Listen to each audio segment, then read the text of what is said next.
Boa noite. Boa noite, igreja. A paz do nosso Senhor Jesus, amém?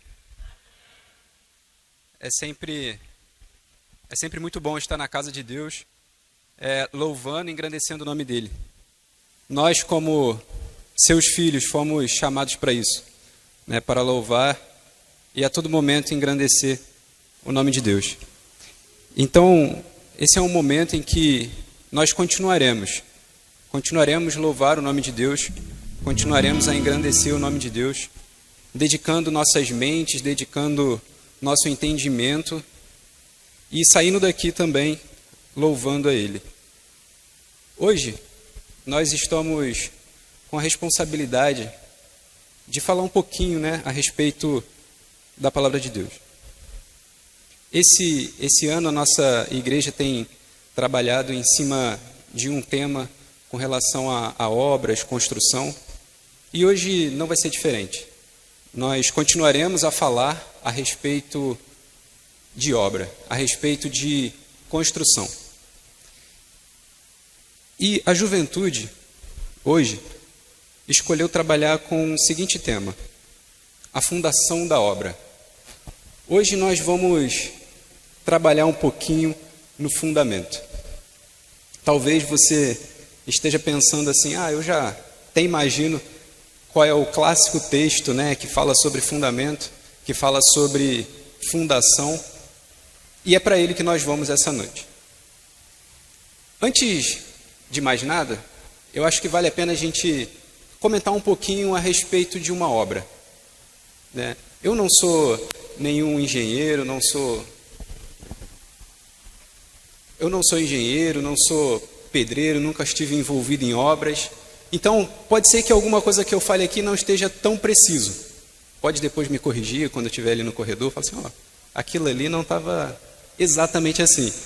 Mas eu imagino, pelo que eu vejo, que toda obra, antes de você levantar uma casa, levantar um empreendimento, construir um shopping, imagino que o primeiro passo seja você estudar o terreno ao qual você está pensando construir. Eu acho que o primeiro passo seria esse.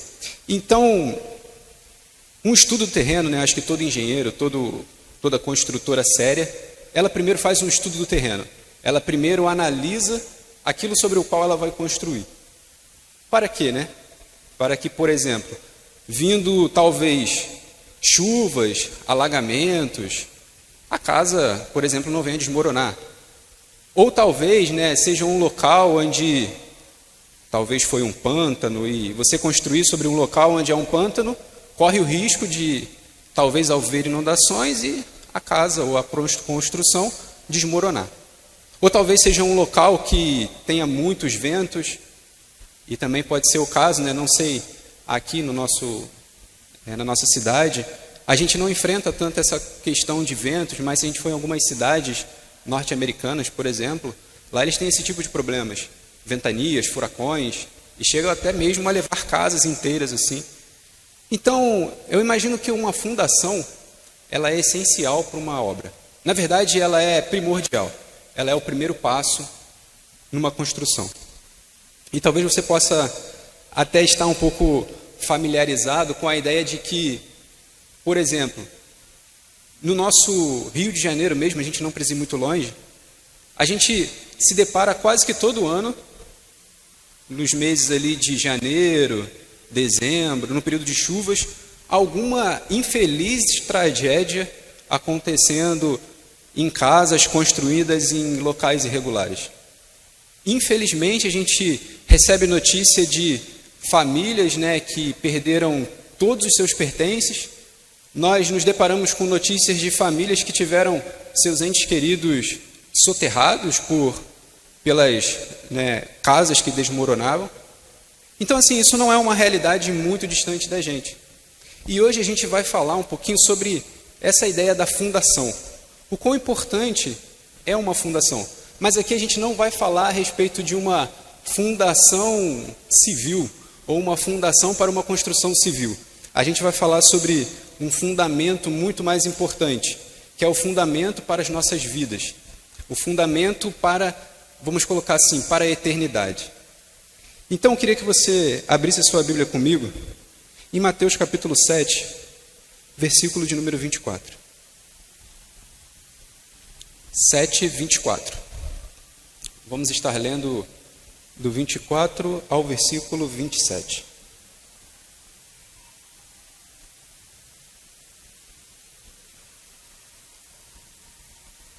Amém.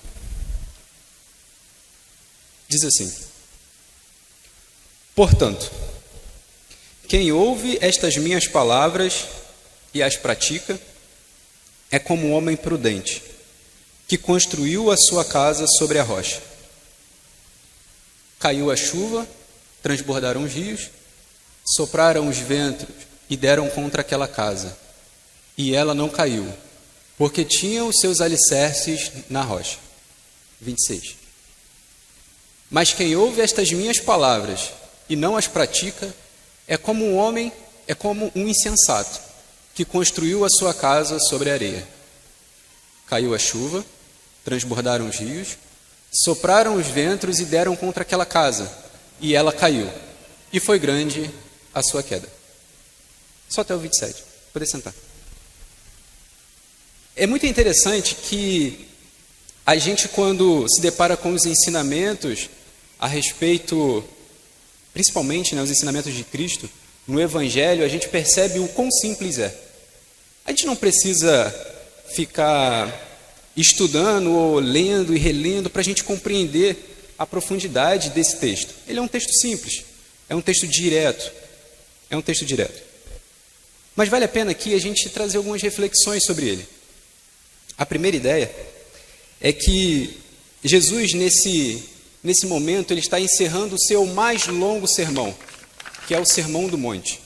No capítulo 27, vai do capítulo 5, mais ou menos, até o capítulo de número 7, e ali ele encerra o Sermão do Monte. Ele encerra mostrando, na verdade, dois quadros. Ele mostra dois símbolos de reações ao seu ensino. Dois símbolos que vai ficar muito claro ao decorrer, da nossa mensagem. Então, o objetivo de Jesus nesse versículo é, na verdade, encorajar aquelas pessoas que acabaram de ouvir todo o Sermão do Monte a colocar em prática aquilo que eles acabaram de ouvir. Jesus falou assim, eu estou o tempo todo aqui falando com vocês vários ensinamentos. E se a gente for olhar as outras parábolas, elas são muito similares a essa aqui. E ele vem falando, vem explicando cada uma delas. E quando chega nessa, é tipo como se fosse um encorajamento a eles praticarem tudo aquilo que eles ouviram. Então hoje aqui nós vamos focar, na verdade, em dois construtores e duas casas. Dois construtores e duas casas. Aqui a gente vai fazer uma pequena introdução sobre o fundamento, a fundação, que é extremamente importante. Mas o enfoque principal desse texto está no construtor e na casa que o construtor faz. Falando um pouquinho sobre o fundamento, no versículo de número 24 e 27, diz assim, o 24 fala que edificou a sua casa sobre a rocha. E no 27 fala que edificou a sua casa sobre a areia. Então a gente percebe que temos dois fundamentos. O primeiro deles é a rocha e o outro fundamento é a areia. Eu acho que a gente não precisa, imagino que não seja nenhuma ciência de foguetes, a gente imaginar que quando você constrói uma coisa sobre a areia, sobre um solo ou um fundamento instável, aquela coisa vem a desmoronar. Como, por exemplo, quando nós vamos à praia, e fazemos aqueles castelos de areia, na primeira onda que bate, toda a nossa construção, ou toda a nossa brincadeira ali na areia, ela vai embora. Então, Jesus está usando aqui uma linguagem mais figurativa, como característica das parábolas. E ele vem falando, na verdade, que a rocha representa ele mesmo. Jesus, ele é a rocha representada nesse versículo. Em 2 Samuel, capítulo 22, versículo 47, ele reafirma sobre quem é a nossa rocha. Diz assim, o Senhor vive, bendita seja a minha rocha, exaltado seja Deus, a rocha que me salva. Lá em 2 Samuel já começava falando de quem era a nossa rocha, o Senhor. Deus é a nossa rocha, Ele é a rocha com R maiúsculo. Em Salmo 95, versículo 1, também vem falando a respeito dessa rocha. Olha só o que diz, Salmos 95, verso 1. Venham, cantemos ao Senhor com alegria, aclamemos a rocha da nossa salvação. O Senhor é a rocha da nossa salvação. Ele é a rocha desse Mateus capítulo 7, versículo do 24 ao 7. Aqui falando a respeito da rocha, a rocha, ela também é o fundamento da igreja. A igreja de Cristo foi construída sobre a rocha que é o próprio Jesus. E a gente vai ver que, ao longo da história, esse fundamento ele sofreu diversos ataques. O fundamento da igreja, ao longo de toda a história da humanidade, sofreu diversos ataques. E ela começou lá nos fariseus, lá nos mestres da lei, aqueles camaradas que se diziam conhecedores da lei. O primeiro ataque veio dos fariseus, porque eles rejeitaram a Cristo como Salvador. Eles rejeitaram a Cristo como pedra fundamental, ou como foi bem colocado pelo Everton na nossa mensagem hoje de manhã, a pedra angular, a pedra de esquina. Esse versículo, na verdade, Salmo 118, versículo 22 diz: a pedra que os construtores rejeitaram se tornou a pedra angular. Lá em Salmo já fazia uma referência a Cristo como pedra angular, como a pedra de esquina, a pedra principal. E em seguida, logo após a morte e ressurreição de Cristo, a ascensão dele aos céus, a difusão do Evangelho, o crescimento da igreja, vieram surgindo outros ataques. Não pararam por aí. O fundamento da igreja continuou sendo atacado. Nós temos, por exemplo, logo nos primeiros séculos do cristianismo, temos o ataque do gnosticismo. Ele atacou, na verdade, e rejeitou a Cristo, afirmando que seus seguidores possuíam os conhecimentos secretos, percepções superiores, até mesmo ao ensinamento dos apóstolos, aqueles que lançaram o fundamento da igreja. Gnosticismo. Em seguida, na Idade Média, teve uma figura muito importante que usurpou a centralidade de Cristo, que foi o Papa. O Papa, ele roubou a imagem, a centralidade de Cristo como fundamento da igreja e se colocou na posição de mediador entre Deus e o homem. E foi muito legal porque hoje na EBD nós conversamos um pouquinho sobre isso, sobre a obra de mediação de Cristo.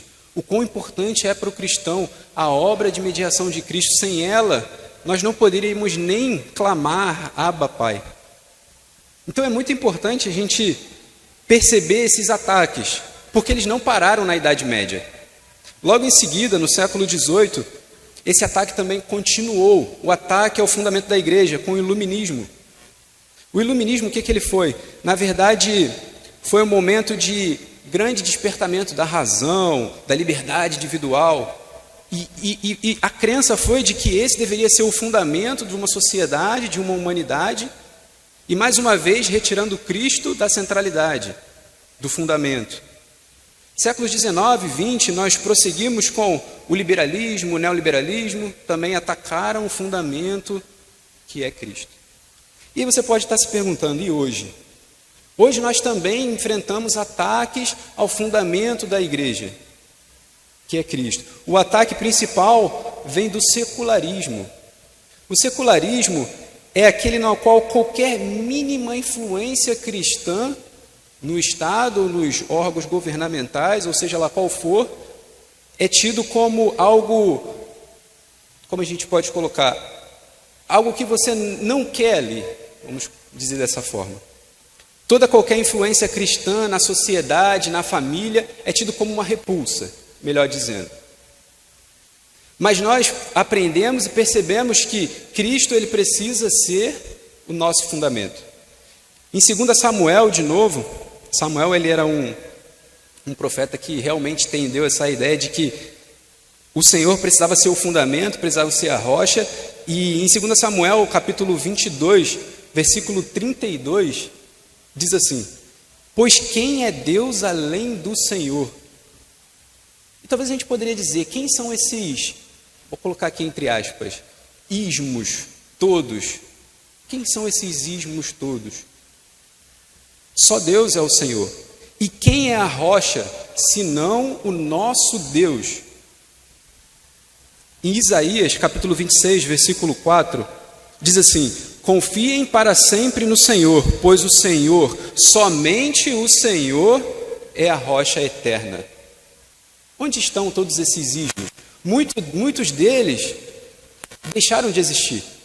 Muitos deles ficaram pelo caminho, mas somente Cristo continua como a nossa rocha eterna. Como diz, aquele versículo, ele foi o mesmo ontem, hoje e eternamente. E será para todo fim. Ele é a rocha eterna. Cristo é a nossa rocha eterna. O mundo talvez tenha apresentado e continua apresentando hoje diversos falsos fundamentos, tanto para a igreja quanto para a nossa vida. Mas nós precisamos reconhecer, nós precisamos escolher quem continuará sendo o nosso fundamento. Se é o presente século com os seus ismos, ou talvez será Cristo o fundamento da nossa vida. Qualquer outro fundamento, agora a gente trazendo um pouco para a ideia do texto, qualquer outro fundamento que não seja Cristo é areia. E nós bem sabemos o que acontece quando o fundamento é areia. Ele desmorona, ele cai. Em algum momento vai cair. Em algum momento vai cair. Nenhum reino ou ideia do homem terrena permanece para sempre. Permanece para sempre. Falando agora um pouco sobre os construtores. Essa foi só uma pequena introdução sobre a ideia do fundamento, a fundação, que é muito importante. Agora falando sobre os construtores. Ficou muito claro no texto, imagino eu, que existiam dois construtores. Um prudente e outro insensato. Dois construtores apenas. E no versículo 24 do capítulo 7 ainda, diz assim: quem ouve estas minhas palavras e as pratica é como um homem prudente. Versículo 24. E no 26 fala assim: quem ouve estas minhas palavras e não as pratica é como um homem insensato. Dois construtores apenas. Então, se a gente for, imagino, que nenhum de nós aqui queremos ser um construtor insensato. Nenhum de nós aqui queremos agir com insensatez, mas com sabedoria. E para que nós sejamos um construtor prudente, nós precisamos começar ouvindo as palavras de Jesus. Se você reparar bem, no início de cada um desses dois versículos que lemos, diz assim: quem ouve estas minhas palavras, e no 26, quem ouve estas minhas palavras. Percebe uma coisa, os dois construtores estavam ouvindo as palavras, o prudente e o insensato. Os dois estavam ouvindo as palavras de Jesus. Talvez, vamos dar um pouco asas à nossa imaginação e imaginar que talvez os dois construtores, o insensato e o prudente, frequentavam a mesma igreja. Quem não sabe que os dois construtores talvez assistiam o mesmo culto, frequentavam as mesmas reuniões, era assíduo nas escolas bíblicas dominicais. Os dois construtores talvez se ousaram até mesmo a frequentar um seminário teológico, quem sabe, ou ensinar aquilo que talvez eles ouviam, repetiam, ao invés de ensinavam, talvez.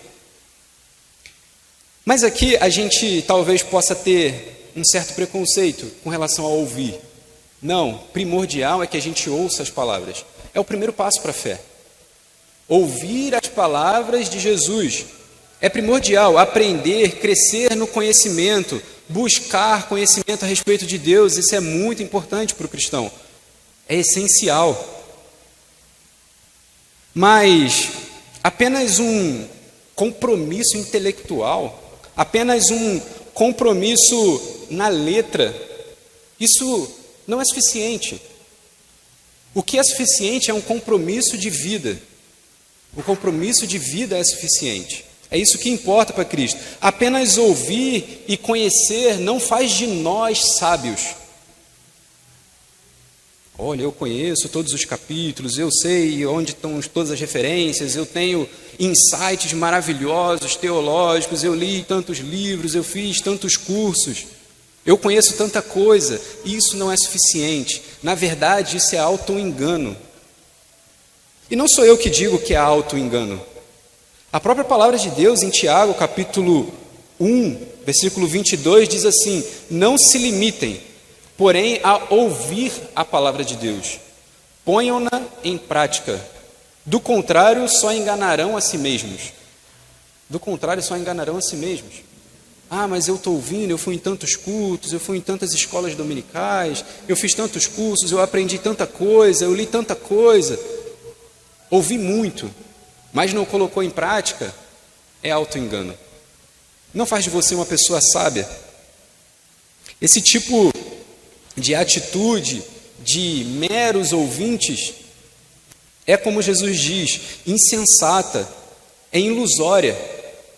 É como se a gente estivesse construindo uma bela casa, confortável, adornada, pintada, tecnológica, segura, mas com fundamento falso, com fundamento arenoso, com fundamento à sombra da primeira tempestade, coloca tudo abaixo.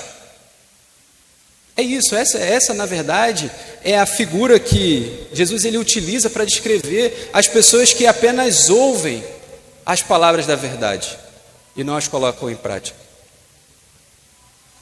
Se a gente for pensar em um segundo passo de um construtor prudente, é colocar em prática. O construtor prudente, ele coloca em prática. A gente sabe que o insensato e o prudente têm a primeira atitude inicial. O insensato e o prudente, eles começam ouvindo, começam conhecendo, começam desejosos, começam querendo com sede, mais e mais e mais. Mas tem um momento que a gente percebe uma divisão muito clara entre os dois. Um coloca em prática e outro não.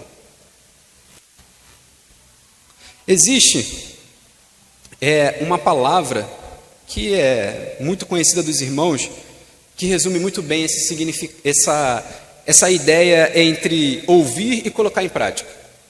Existe uma palavra muito conhecida, que significa obedecer. Você ouve e pratica. É simples. É simples. Ouve e coloca em prática. Talvez fazer seja mais difícil, mas é simples de entender. Ouvir e colocar em prática é igual a obedecer. O construtor prudente, se nós desejarmos ser um construtor prudente, porque também é uma escolha, o construtor prudente, ele obedece automaticamente o comando do mestre. Automaticamente. E eu dou uma ênfase a esse automaticamente. Eu sei que não é muito do nosso costume, mas eu vou ler aqui vamos dizer assim, uma extração que eu fiz de uma notícia a respeito dessa obediência automática. Diz assim, preste atenção que eu vou destacar depois alguns pontos muito relevantes dessa história. Diz assim, saiu uma notícia nos jornais sobre o marinheiro da Armada Real inglesa, que foi severamente castigado por ter descumprido importantes disposições regulamentares da sua arma. O castigo foi severo, ao ponto de que muitos civis pensaram que se exagerou a nota, e assim o manifestaram de diversas maneiras. Um dos periódicos pediu aos seus leitores que escrevessem cartas expressando sua opinião sobre o assunto. E aí, um dos que reagiram foi alguém que tinha servido durante muitos anos. Segundo sua opinião, o castigo não era muito severo, sustentava que a disciplina era absolutamente essencial, pois seu propósito, olha só, esse destaque é muito importante, era condicionar o homem a obedecer incondicionalmente e de maneira automática. E desta obediência, também muito importante, podia depender até a própria vida do interessado. E aí, esse camarada que escreveu, né, ali ao jornal, ele cita um caso ocorrido na sua própria experiência de serviço, de militar. Em certa oportunidade, ele estava a bordo de uma lancha que rebocava outro navio muito maior e pesado. Este navio estava atado à lancha por meio de um cabo de aço e, de repente, no meio do vento e das ondas, destaco mais uma vez, ventos e ondas, ouviu a voz do oficial encarregado: corpo à terra. Todos os homens que estavam sobre a coberta imediatamente se lançaram ao piso. Nesse mesmo momento, estalou o cabo de reboque e seus pedaços açoitaram a coberta como uma serpente de aço enlouquecida. Se algum homem tivesse estado de pé, teria morrido instantaneamente pelo golpe. Mas toda a tripulação obedeceu automaticamente e ninguém saiu machucado. Se alguém parasse para discutir a ordem ou tivesse pedido esclarecimentos, teria sido um homem morto. A obediência pode salvar vidas. Então esse caso, esse excerto, né, que a gente trouxe, ele é muito importante quando a gente fala de obediência automática. Se aqueles oficiais ali que estavam a bordo daquele navio, não estivessem ouvindo a voz do encarregado, mandando que todos abaixassem quando aquele cabo de aço passou ali, ceifando, né, com a intenção, na verdade, de ceifar as pessoas, toda a tripulação teria morrido. Mas, na verdade, a gente percebe que eles foram condicionados a obedecer automaticamente. Ouviu a voz do superior, obedece, não questiona. Se naquele momento eles tivessem questionado, poxa, será que ele está certo? Eu acho que se eu chegar para cá, eu safo. Se eles tivessem pensado nisso, talvez não estariam para contar a história. O que eu quero dizer com isso é que a obediência desejada por Cristo para as nossas vidas é esse tipo de obediência. É uma obediência automática, sem questionamentos, sem devaneios, sem voltas. Ouviu a voz, obedeça imediatamente. Porque a nossa vida, ela pode depender disso. E eu não falo apenas da nossa vida terrena, mas a nossa vida eterna. A nossa vida no porvir pode depender disso. Um outro ponto a destacar também é que o construtor prudente, falando a respeito desse construtor prudente, ele ama e confia no seu mestre. O construtor que é prudente, ele ama e ele confia em seu mestre. Eu imagino que a gente saiba claramente qual é a prova do nosso amor por Cristo. Imagino que nós tenhamos esse entendimento. A prova do meu amor por Cristo e do seu amor por Cristo não é ativismo. Não é se envolver em muitas atividades, ainda que elas sejam dentro da igreja. Mas a prova do nosso amor por Cristo é a obediência aos seus mandamentos. A prova do nosso amor por Cristo não são, talvez, arrepios, emoções, aqueles calafrios que sentimos, talvez nos momentos marcantes de louvores, de adoração. Não. Mas a nossa prova do amor por Cristo é a obediência aos seus mandamentos. João, capítulo 14, versículo 21, só a parte A, diz assim: quem tem os meus mandamentos e lhes obedece, esse é o quê? Esse é o que me ama.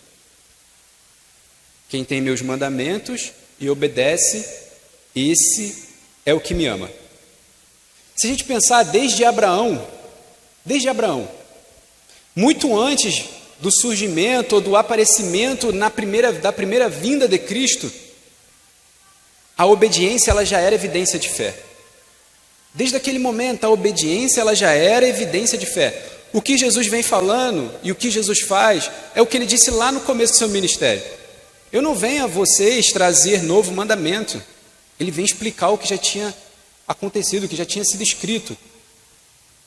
Olha só, em Hebreus capítulo 11, versículo 8 diz assim: pela fé, Abraão, quando chamado, obedeceu, a fim de ir para um lugar que devia receber por herança, e partiu sem saber aonde ia.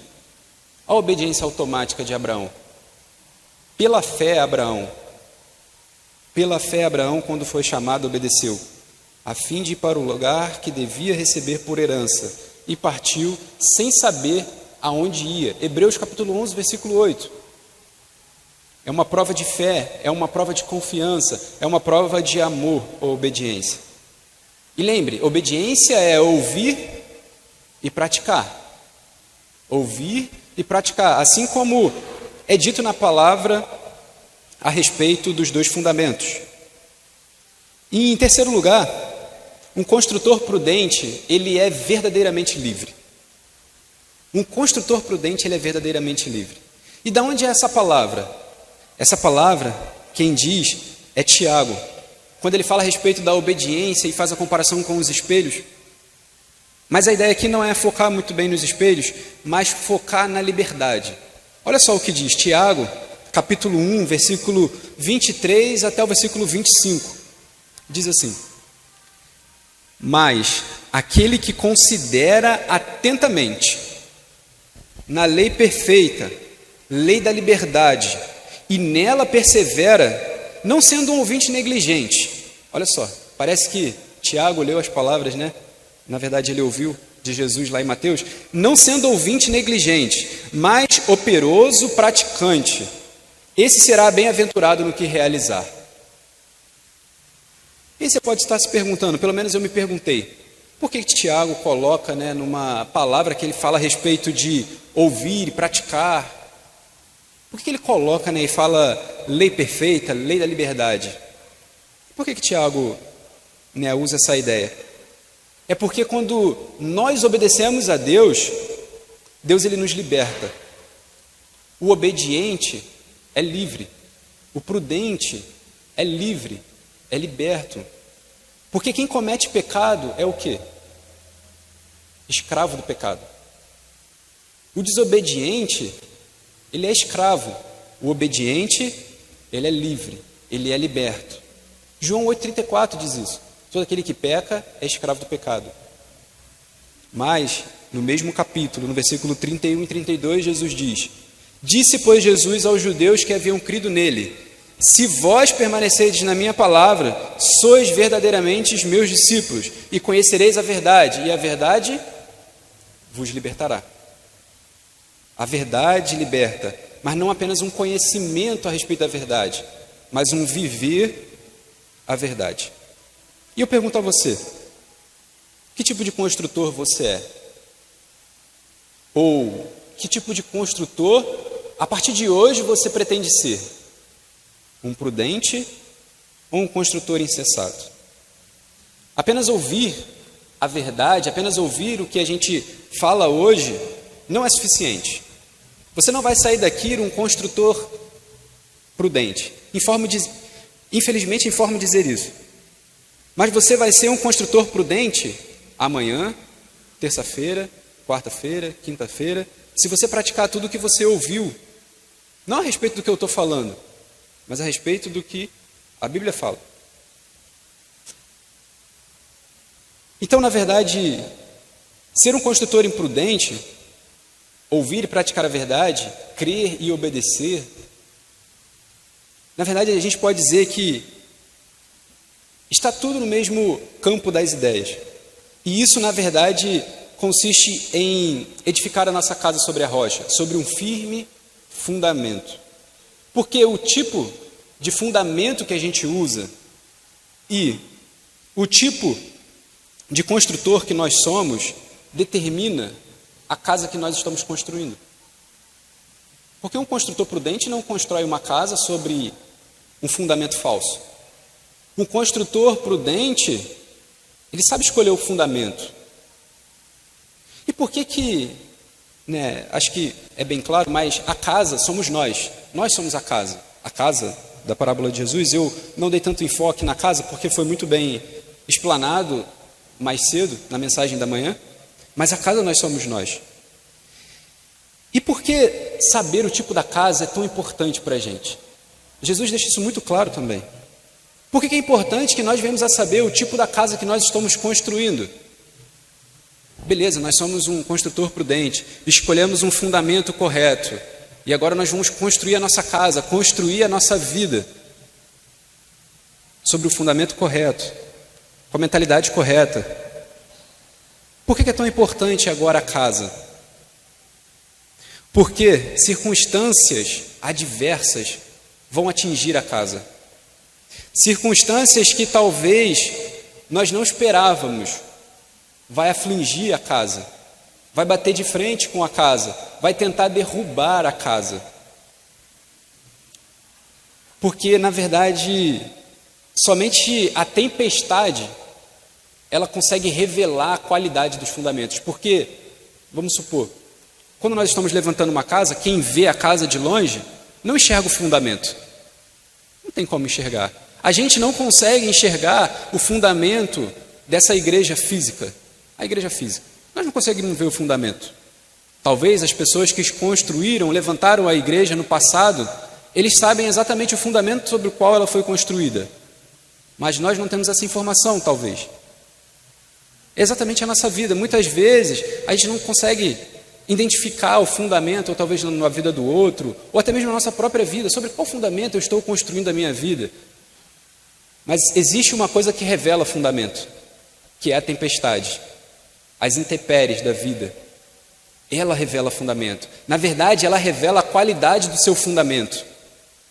As intempéries que chegam à casa, ela é capaz de mostrar o fundamento.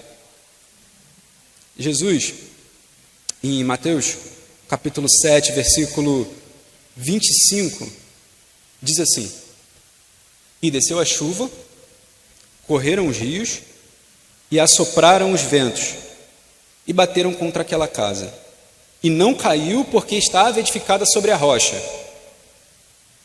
E desceu a chuva, no versículo 27, e desceu a chuva, e correram os rios, e assopraram ventos, e combateram aquela casa, e caiu, e foi grande a sua queda. Aqui agora o enfoque é na chuva, nos rios e nos ventos. 3 eventos naturais, 3, vamos colocar assim, intempéries, eventos da natureza, coisas que talvez nós, homens, não conseguimos controlar. Talvez não, com certeza, não conseguimos controlar. Mas a nossa ideia aqui é o que representa essas intempéries, esses eventos, essas catástrofes, essas tempestades, a chuva, os rios, o vento. O que na verdade Jesus quer dizer quando essas condições climáticas extremas atingem a casa? Essas adversidades muitas vezes representam as provações que nós passamos, as dificuldades que enfrentamos na nossa vida. Talvez a perda de entes queridos, que você nem imaginava que fosse perder.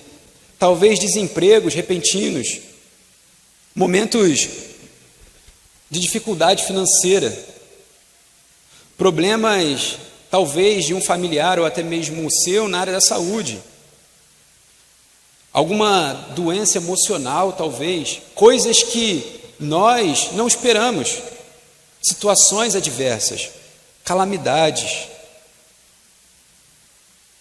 Mas João, capítulo 16, versículo 33, diz assim, um versículo bem conhecido de todos nós: Tenho-vos dito isto, para que em mim tenhais paz. No mundo tereis aflições, mas tem de bom ânimo. Eu venci o mundo. Isso é Jesus falando. Mesmo Jesus sendo o alicerce da sua casa, Mesmo Jesus sendo a sua rocha, você vai enfrentar tempestades, vai enfrentar momentos de adversidades. Aqui nós vemos que Jesus ele não descarta a casa sobre o firme fundamento.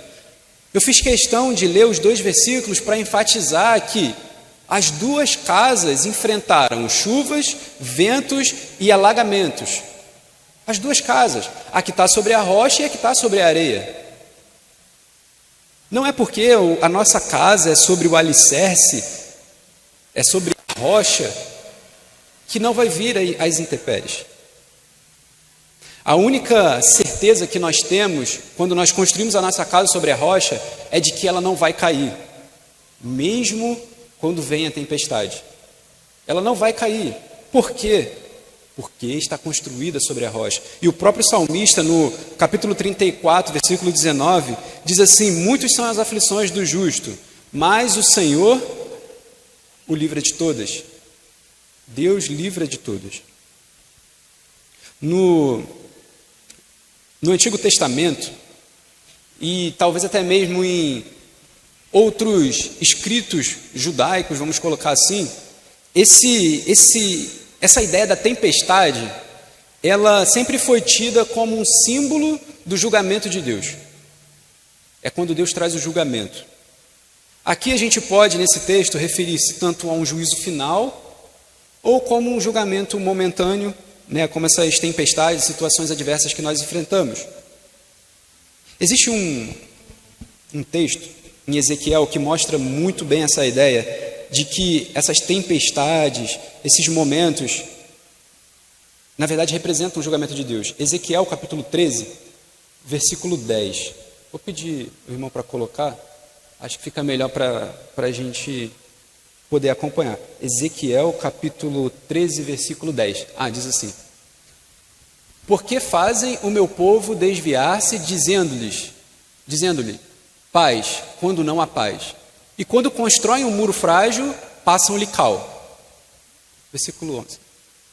Diga àqueles que lhe passam cal: esse muro vai cair, virá chuva torrencial e derramarei chuva de pedra, e rajarão ventos violentos. Quando o muro desabar, o povo lhes perguntará: onde está a caiação que vocês fizeram? Por isso, assim diz o soberano, o Senhor: na minha ira permitirei o estouro de um vento violento, e na minha indignação chuva de pedra, e aguaceiro torrencial cairão com ímpeto destruidor. Despedaçarei o muro que vocês caiaram, pintaram de cal, e o arrasarei para que se desnudem os seus alicerces. Quando ele cair, vocês serão destruídos com ele, e saberão que eu sou o Senhor. Assim esgotarei a minha ira contra o muro e contra aqueles que o caiaram. Direi a vocês: o muro se foi, e também aqueles que o caiaram. E os profetas de Israel que profetizaram sobre Jerusalém e tiveram visões de paz para ela quando não havia paz, palavra do soberano Senhor. Então esse é um julgamento de Deus sobre os falsos profetas que se levantaram no momento pré-exílico, vamos dizer assim. Esse momento, Deus ele traz o julgamento sobre esses falsos profetas. E esses falsos profetas, esse julgamento de Deus é simbolizado pelo profeta como ventanias, tempestades, chuvas de pedra. O julgamento de Deus ia cair sobre eles. Então, o que eu trouxe esse texto? Justamente para a gente fazer uma analogia com essas tempestades, que afligem a casa, na parábola dos 2 construtores. A casa que desaba, em frente a essas intempéries, vamos dizer assim, ela é comparado àquela pessoa da parábola do semeador, que recebeu a semente, recebeu a palavra de Deus e colocou em um coração sem profundidade. Um coração sem profundidade. Olha só para a gente recordar um pouco, Mateus capítulo 13, versículos 5 e 6, diz assim: parte dela caiu em um terreno pedregoso, onde não havia muita terra, e logo brotou, porque a terra não era profunda. Mas quando saiu o sol, as plantas se queimaram e secaram, porque não tinha raiz. E lá no versículo 20 e 21, Jesus explica, ele diz assim: quanto à semente que caiu em terreno pedregoso, esse é o caso daquele que ouve a palavra e logo a recebe, com alegria. Todavia, visto que não tem raiz em si mesmo, permanece pouco tempo. Quando surge alguma tribulação ou perseguição, olha só, tribulação ou perseguição, por causa da palavra, logo a abandona. Então, o camarada imprudente ou insensato, que constrói a sua casa sobre a areia, ele é comparado, a gente pode até mesmo comparar a esse solo, na verdade, pedregoso. A esse solo pedregoso. Ele representa aquela pessoa que teve apenas uma resposta externa ao Evangelho. Apenas uma resposta aparente ao Evangelho. É aquele cara que apenas ouviu falar as palavras de Jesus. Apenas ouviu. Ele é uma pessoa em que não houve um novo nascimento. Não houve uma transformação de vida. Aquela pessoa que houve sim uma adesão, mas não uma conversão. É uma pessoa que tem um entusiasmo, é entusiasmado para fazer, é um ativista, mas sem convicção nenhuma. É uma pessoa que, no aparecimento das primeiras provações ou das primeiras tempestades, a sua casa desmorona, desiste da palavra da verdade. No surgimento das perseguições, que inclusive imaginamos que não esteja muito longe, a pessoa desiste de tudo, porque não tem a sua casa sobre a rocha, que é Cristo Jesus. Então, meus irmãos, a palavra de Jesus, ela é simples. Ela é simples. E a gente percebe que cada casa tem um fim. A casa que permanece para sempre, permanece firme, e a casa que desaba, a casa que cai. E agora imagino que seja um momento em que nós devemos refletir, examine o homem a si mesmo. Examine o homem a si mesmo. Sobre qual fundamento nós temos construído a nossa casa. Se nós somos apenas ouvintes da palavra, apenas ouvintes da palavra, a nossa vida é instável como a areia. Mas se somos, por outrora, ouvintes e praticantes, a nossa vida ela é firme como a rocha, que pode vir a tempestade, pode vir os momentos mais difíceis, mas nós permaneceremos de pé, porque estamos firmados na rocha que é Cristo Jesus. Então, assim como Cristo, Ele é o fundamento da igreja, que Cristo Ele possa ser o fundamento da nossa vida também, não só da igreja, da nossa vida. Em Efésios, para encerrar, capítulo 22, versículo 20, diz assim: edificados sobre o fundamento dos apóstolos e dos profetas, tendo Jesus Cristo como pedra angular. Que a nossa vida seja edificada sobre o fundamento, sobre a pedra angular, que é Cristo Jesus. Amém? Então vamos estar orando. Em seguida vou pedir ao Wallace para estar aqui na frente. Oremos. Senhor Deus e Pai, nós rendemos graças ao Teu nome, ó Deus, porque só Tu és digno, ó Pai, de todo louvor, de toda honra, de toda glória.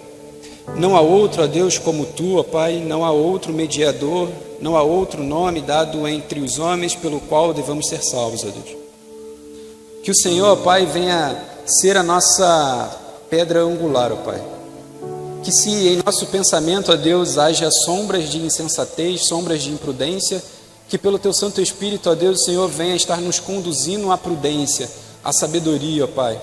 Para que no fim, ó Pai, no dia do julgamento, a nossa casa, ó Pai, não seja achada sobre a areia. E ela venha, ó Pai, desmoronar. Mas construímos, ó Pai, a nossa vida em Ti, ó Pai. Depositamos a nossa fé em Ti. E te pedimos, ó Deus, misericórdia pelas nossas vidas, no nome do Seu Filho amado Jesus. Amém.